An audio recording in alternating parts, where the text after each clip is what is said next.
Hi, baby boomer fans. We are Jackie and Janine, the Pfeiffer sisters, and love to talk about the 1950s, inviting you to reminisce with us as we explore experiences of that decade.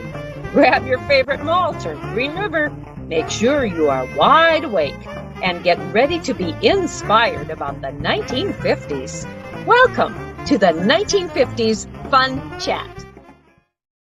Greetings, everyone. We thank you for joining us again for another wonderful history lesson going back to the 1950s. And in some cases, we go earlier than that. In some cases, our guests talk coming into the present day. And we have a variety of topics which we've covered, and we hope to continue telling the stories of many more people and their experiences in the 1950s. Jackie, where can you take us with this, please? Okay, greetings, everyone. Welcome to this particular recording. We want to call your attention to the purple banner below. We ask you to go to www.whilethewindmillwatch.com, and there you'll hear about the book, which is in the upper corner of your screen, While the Windmill Watched: A Slice of Rural America in the 1950s, A Modern History. Do go to the site and find out all sorts of information about the authors and about the book and about the fun chat. In fact, this is number 155, I believe. Actually, it's 156. 56. Oh, well, time does fly. Thank you. So if you're so a mind to, you can go back and look at all the previous fun chats that we've had. But today we're going to introduce you to another man who has an extraordinary career. His name is Bert Moore. He came into this world in 1943 and grew up on a general livestock farm near Iowa Falls in north central Iowa, where he attended school, was active in 4-H, FFA, and a variety of sports. He continued his education at Ellsworth Junior College and Iowa State University, graduating with a Bachelor of Science in Animal Science. He was active in campus life, including Alpha Gamma Rho fraternity, livestock judging team, and various campus activities. From Iowa State, Bert moved on to North Dakota State University as a graduate assistant, a Master's of Science graduate, an instructor, and finally a PhD graduate. He coached livestock judging teams for 40 years plus, taught several college courses, and conducted applied animal nutrition research, all the while is serving as a judge for local, state, and national events. Initially, Bert thought he'd just spend a couple of years at NDSU, but he ended up spending 43 years in North Dakota. So welcome to the 1950s Fun Chat, Bert. Thank you. I appreciate the chance to be here. Oh, good. So this is a 50s program, so we'd like to have you tell us about your 1950s history in the beef cattle industry. Now, that's a very broad topic, and we only have so much time. So give it a Cliff Note version, please. Well, like I say, I grew up on a general farm, and we had all kinds of livestock, and we milked cows and had a few beef cows and occasionally raised hogs. And my mother took care of the chickens, and they were the first livestock that left after she got a job in town. And I always had a lot of interest in livestock, and I spent a lot of time with my dad, who was a good stockman as well. And once we actually got some purebred livestock, we had some purebred milking shorthorns, and then we had some purebred beef cattle. And the type in the 1950s was significantly different than what we're thinking about now. And but I just always had a real general interest in livestock and basically all species. And I also enjoyed history and have actually kind of followed the history of a lot of different livestock breeds and species. I think our viewers will get a kick out of this. This is a picture of Bert. In what year, Bert? 1960. Okay. And where was this taken? This was at the county fair, and that happened to be the champion steer at our county fair. He weighed 915 pounds. Oh, really? And if you equate that to carcass weight, why, that'd be about a 575-pound carcass. And that was the average, that was right on the average of the carcass weight for beef cattle that were slaughtered at that time.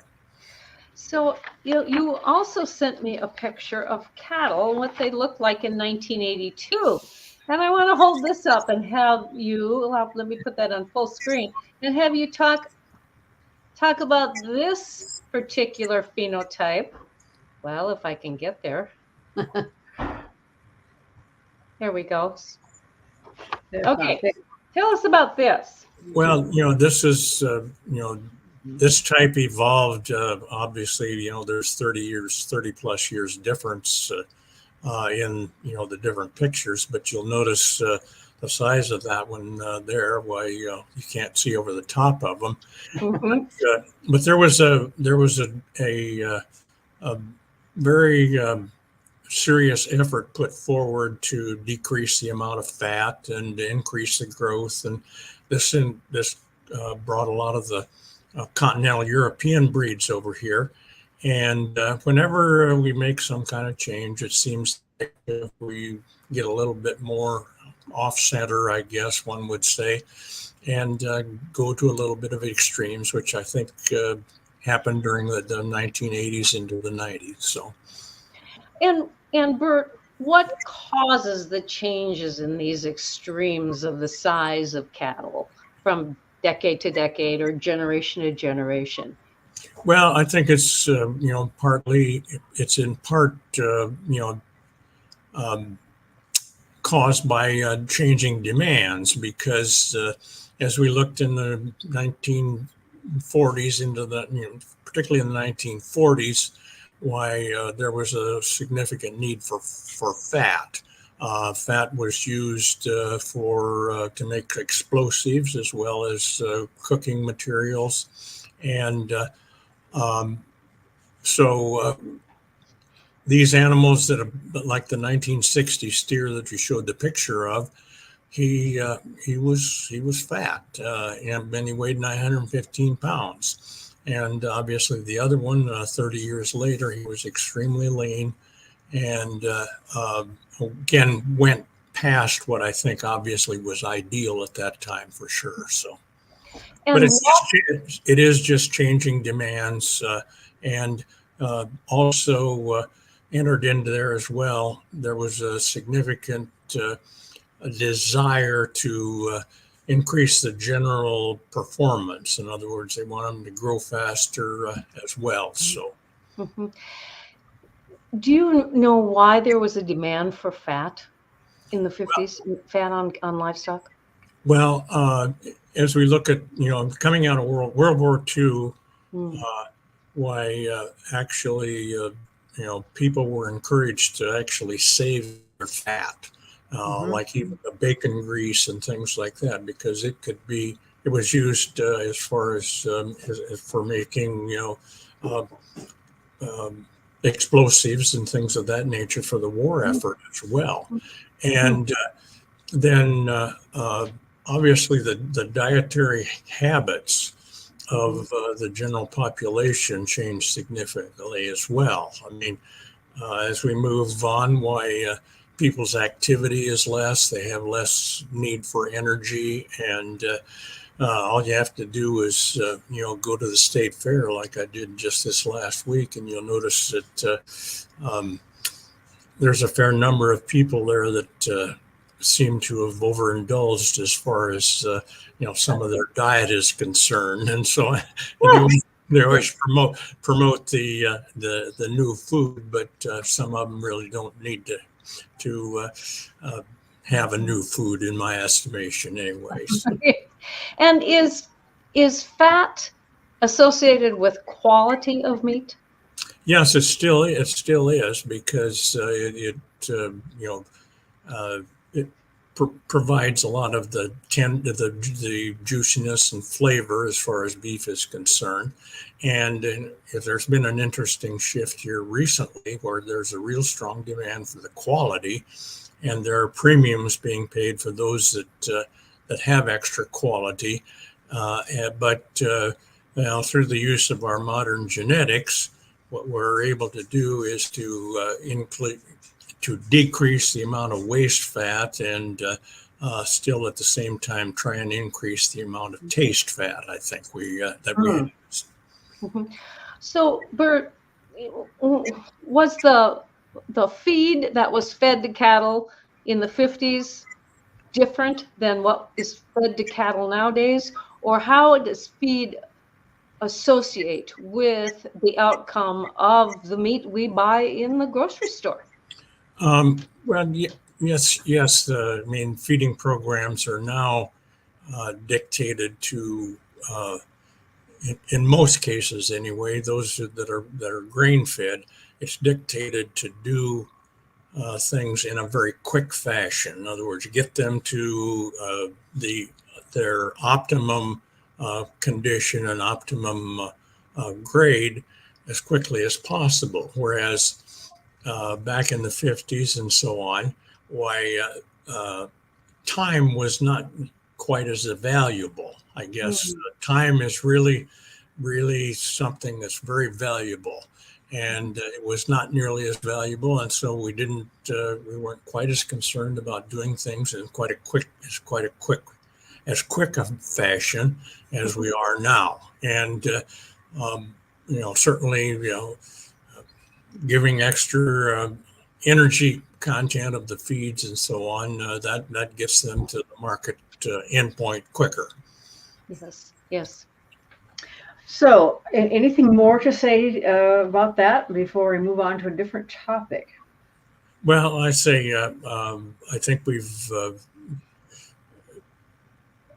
the technology that we have now that is used in our livestock programs, to me, is it's really fascinating to me, with the use of the advent of DNA testing and genomic testing, and identifying those traits that are from the more productive kinds of animals. I think that has really enhanced our livestock industry, if you want to endorse that. But it's a big field, and it's really made tremendous strides in the last 10 years.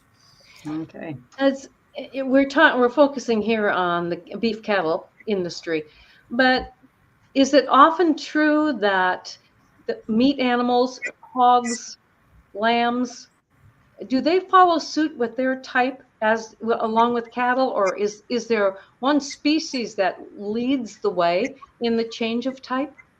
I think that they tend to coincide with each other a little bit. I think the thing that can happen is, of course, in the hog industry, you can make changes quickly because they have short generation intervals and also, multiple births. And so, again, a famous quote from, in my estimation, a really, really great hog breeder said that when I was traveling with a livestock judging team, he asked how many of them were beef cattle people, of course, which the North Dakota team was primarily beef cattle, and they raised their hand. And he said, "I feel sorry for you." And he said, the reason is we in the hog industry can make a change or make a mistake and have it corrected before you in the beef industry even know you made a mistake. And it's not only the length of time it takes to feed out an animal, a steer or versus a hog, but the gestation period too. Yeah, because you can turn generations so quickly. Yes. Yeah. Right. Yeah. Well, what I wanted to ask you about was when you did this applied animal nutrition research, what were those results, and are those results still valid today, or have other scientists built on what you were working on in your lab, or tell us more about that research. Well, I was always more interested in the teaching aspect of things, and so oftentimes I was a kind of a co-worker with some of the people, and I would do such things as make sure they had feed and line up things of that nature. But um, you know there were some big changes that occurred during the time period that I was at North Dakota State, just in terms of processing and also the different feed additives. My major professor was Dr. Denison, and he had done some of the initial work with the addition of the feed additive stilbestrol. And so, I mean, he was very interested in that type of thing as well. But some of those things were kind of fundamental, but I think they still hold true today. It still takes you can't always read it out of a book. It takes a good livestock person to be able to feed livestock. Yes, yes, that's true. Almost have to have a sense for it. Mm-hmm. And that's what experience gives. One of the things experience gives you. Yeah. When we talk about feeding livestock in the 1950s, most of the farms livestock were on small farms. How did the feeding of that livestock, how was it then in the 50s, or the methods used versus what we might find now?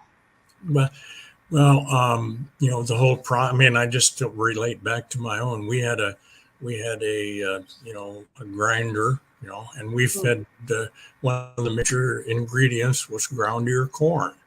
And you don't hear a lot of people feeding ground ear corn much anymore. But I mean, just like in my own operation now, why I call up the feed company and the feed truck brings it to me. And obviously too, the feeds that we had available to us, at least growing up in north central Iowa, we had corn, and that was the basis of it, and we always put up corn silage as well, and use that with the milk cows also. So and there are a few people that still do that, but most of them are like me. They call up the feed truck, and the feed truck delivers it. So, well, that goes back to time and how valuable is your time. Absolutely, yeah. And in the 50s, do you think there were ever many feeders of livestock who did not grow their own grain or to feed their livestock? I think a lot of them. I mean, I think our farm was very, very typical of the ones in the area. And we basically grew what we fed to the livestock, and and even those people, we didn't have a finishing feedlot, but there were a number of people that would finish sometimes maybe 50, sometimes 100 head of steers. And then they might, take them to Chicago to market them. In fact, because that was the kind of the good market then. But now the same is true with the small swine producers. I mean, they're very, very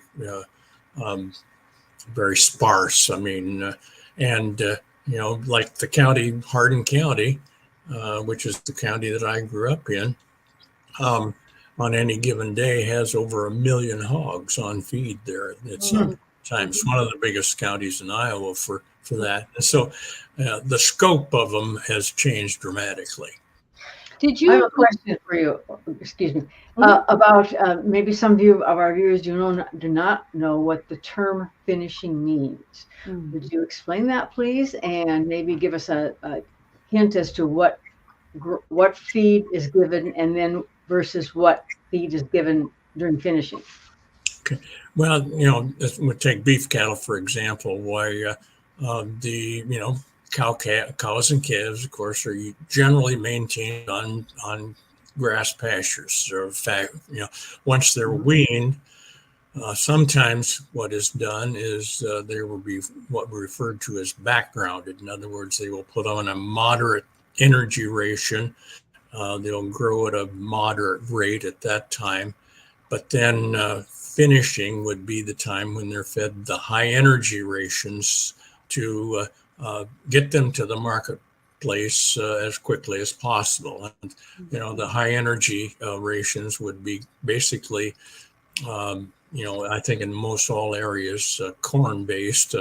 Some of the other areas of the country, use other feed grains as well, but many of them are corn based. So, and about how long, what period of time, let's say, cattle were coming to be finished, quote unquote, how many weeks would that take for, on average, to say, okay, this steer is ready for market now, it's finished, or whatever? Well, with 2 months or something. With the advent of the faster growing livestock, if they can, there are some that can be ready, for finish at, just slightly around a year of age, actually. And those who are maybe, shall we say, backgrounded, they would be maybe a year and a half as well. And so as opposed to, back in the 50s, there were a lot of cattle that were not ready for slaughter until they were 2 to 3 years old, in fact. So this is what and just to make the comparison, I just happened to look it up.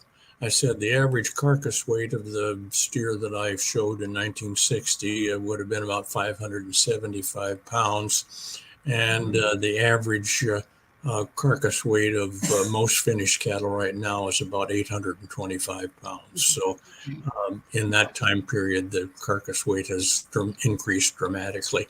And we have actually, raising more beef now on significantly less numbers of cattle. Okay. And is that driven by consumer demand? Yeah, I think so, and of course the advent of the of how important the time factor is as well. So yes, you touched on about taking your steers your steers to Chicago when they were ready to be marketed. Did you ship them by rail or did they go by truck? A lot of times they would go by rail. And the advent of rail traffic kind of phased itself out, into the 1960s, I guess. But prior to that, there was significant traffic that went by rail. Well, that was that the cheaper way of shipping at that point, or just there weren't enough livestock trucks around, semis, pots? Well, yes, it was an economical way. I mean, and the rates, they had good rates to ship livestock by rail as well. So, and then we talk about having a finished steer, and there's always a market price that's associated with that, but you hope you get in order to make profit off of these steers. So is there, and I think it's interesting to know that when you are feeding your livestock, particularly market animals, are you targeting them for a certain market, or can you do that? Can you control how fast an animal gains and to try and hit that futures price? Yeah, I mean again, the time factor enters in because time's money, but clearly in terms of the quality portion of things, they can clearly target what they refer to as the choice and prime grades, which are the ones, and usually that is done with a specified amount of days on feed, and of course they have to have the right genetics in order to make that happen as well. So And this is why if people maybe choose to background them, because they might be targeting a different market as well. So, Mm-hmm. You know, in the 50s, there were many small farmers who raised a variety of livestock, thinking a lot of that livestock was going to go into their freezer, into their family's freezer. Do you think that happens as much today, or is the farm wife, the homemaker, more apt to go to the grocery store to buy her meat products than well, raise?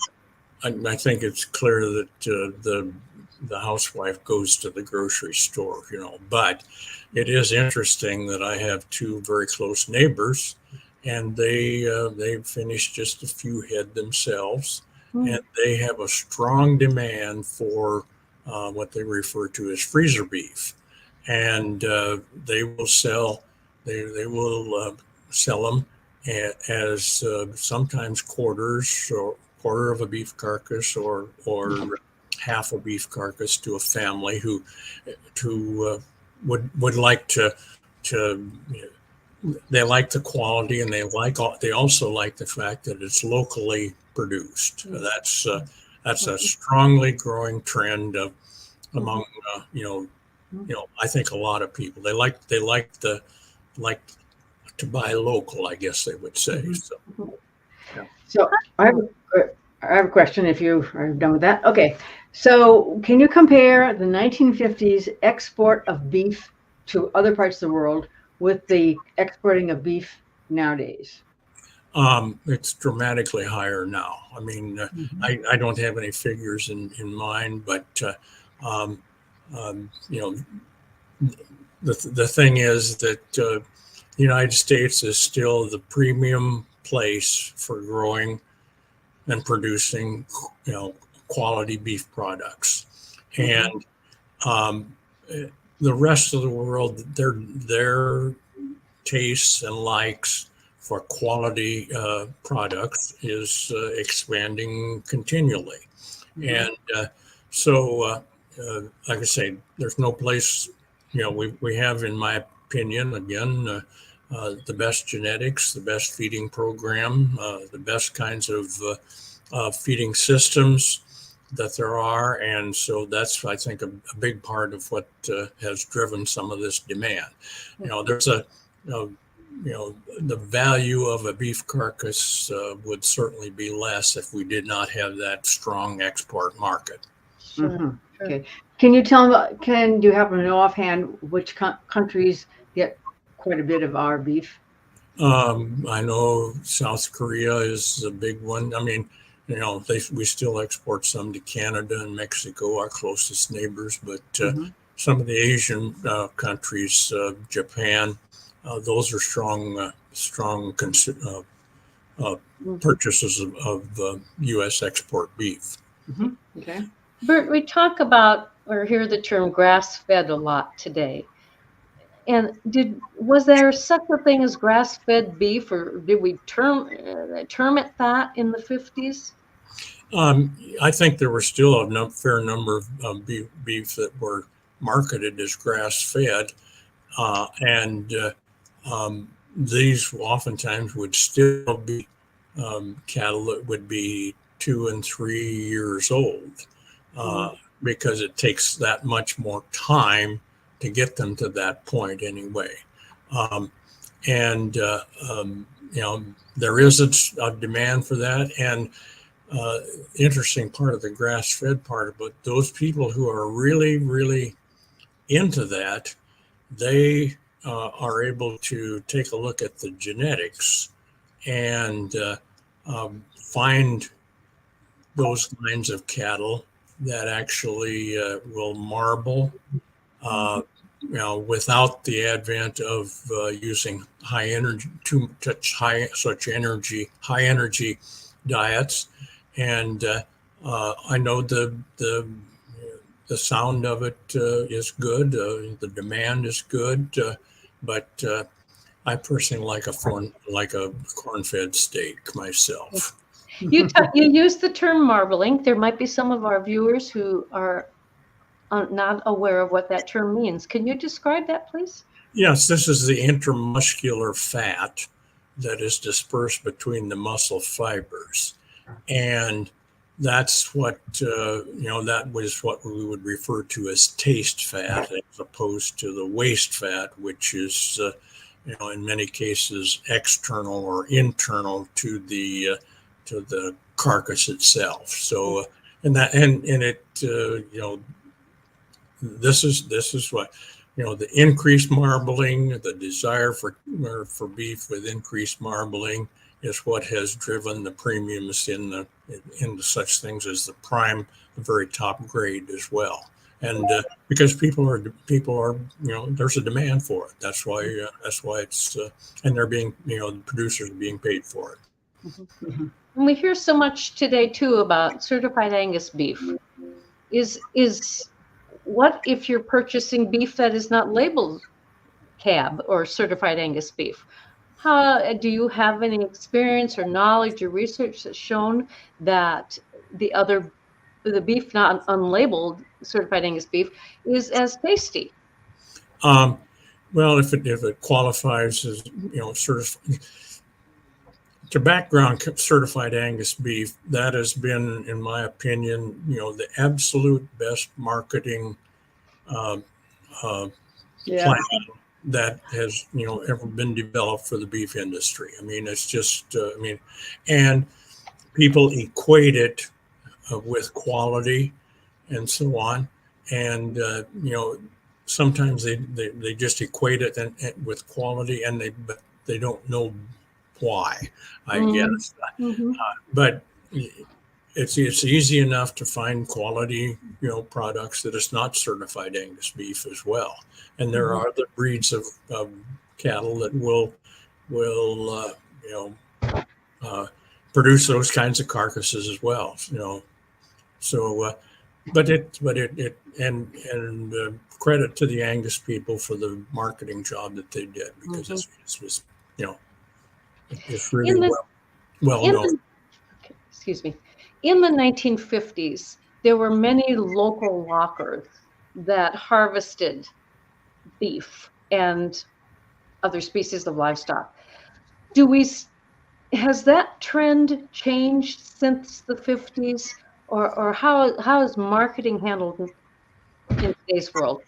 Well, again, there are, I don't know, within a 50-mile radius of Indianola here.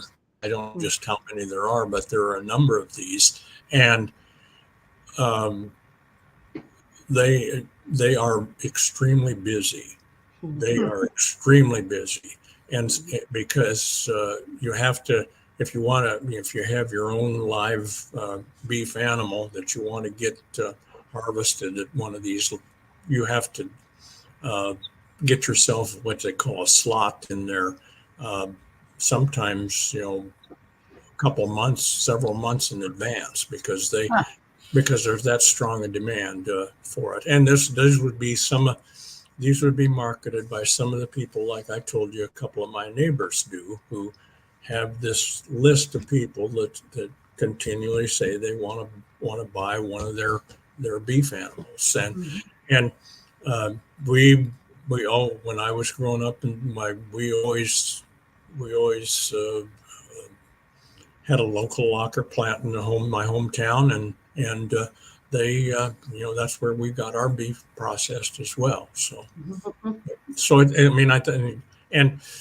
there's been a strong push, I think, with some government aided programs to encourage this type of thing, simply because there's a demand, and like I say, it's the buy local thing too. Do you hear of many farm tours, especially to feedlots or to local farms, so that the consumer or even the younger generation can understand where meat comes from? Okay. I know the Extension Service here in Iowa has some of those as well, and and you will probably even remember, Janine, the Stockmen's Association always has a feedlot tour. sponsors that as well.